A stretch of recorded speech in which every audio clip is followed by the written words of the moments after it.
गृहमंत्री म्हणून ते काय करतात हा संशोधनाचा विषय.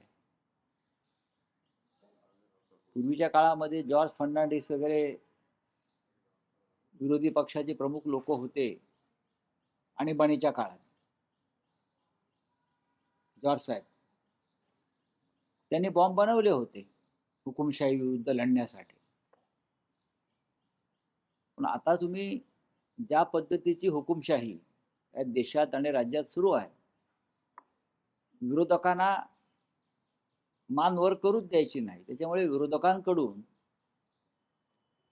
या गोष्टीचा आम्ही फक्त निषेधच करू शकतो. पण नुसती अफवा जरी पसरली असेल की बॉम्ब ठेवलाय, बॉम्ब ठेवलाय, कोणी फोन करतोय बॉम्ब ठेवल्याचा, तर राज्याच्या गृहमंत्र्यांसाठी आव्हान आहे.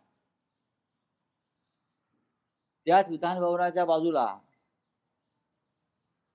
हॉटेल ताजवर 26/11 अतिरेक्यांनी दहशतवादी हल्ला केला होता.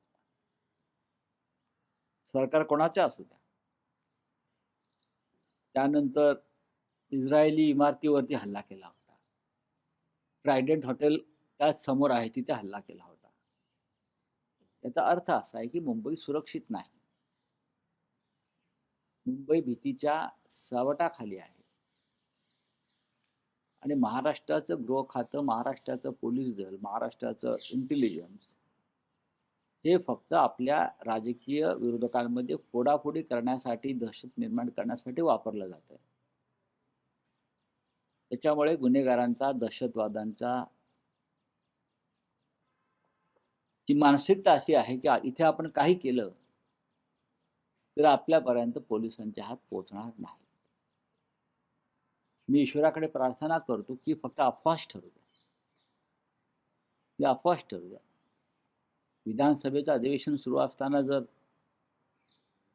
आणि स्वतः गृहमंत्री, मुख्यमंत्री, मंत्री आतमध्ये असताना, आमदार आतमध्ये असताना अशा प्रकारच्या अफवाही पसरू नयेत. कारण आम्ही आमच्या डोळ्यांनी देशाच्या पार्लमेंटवर झालेला हल्ला पाहिलेला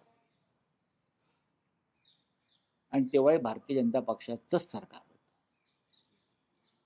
हे मला इथे दुर्दैवानं सांगावंसं वाटतं. सर, एकीकडे अमेरिका आणि इस्रायल इराणचं युद्ध सुरू आहे, मात्र चीनला तिकडनं तेल आणण्याची परवानगी इराण देत आहे, बांगलादेशाला दिली जाते आणि भारताला परवानगी मिळताना दिसत नाहीये. याकडे कसं बघतात?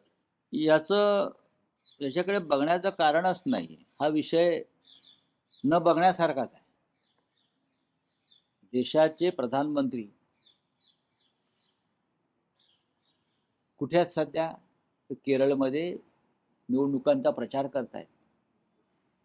देशाचे प्रधानमंत्री कुठे आहेत? तर तामिळनाडूमध्ये विधानसभेचा प्रचार करतायत. देशाचे प्रधानमंत्री कुठे आहेत? तर ते आसाममध्ये निवडणुकीचा प्रचारात गुंतलेले आहेत. या देशामधल्या जनतेवरती जो गंभीर प्रसंग ओढवलेला आहे, पेट्रोल, डिझेल, तेल संकट, LPG गॅसचं संकट, त्याच्यावरती प्रधानमंत्र्यांकडून अद्याप कोणतीही कारवाई, कोणतेही साधं वक्तव्य आलेलं नाही. हे फक्त निवडणुकीमध्ये, निवडणुका जिंकण्यामध्ये आणि त्यासाठी सरकारी तिजोरीचा अमाप खर्च करण्यामध्ये. हा प्रवास जो चाललाय सरकारी खर्चानंच चाललाय ना. सरकारी खर्चानंच हा राजकीय प्रचाराने प्रवास चाललाय.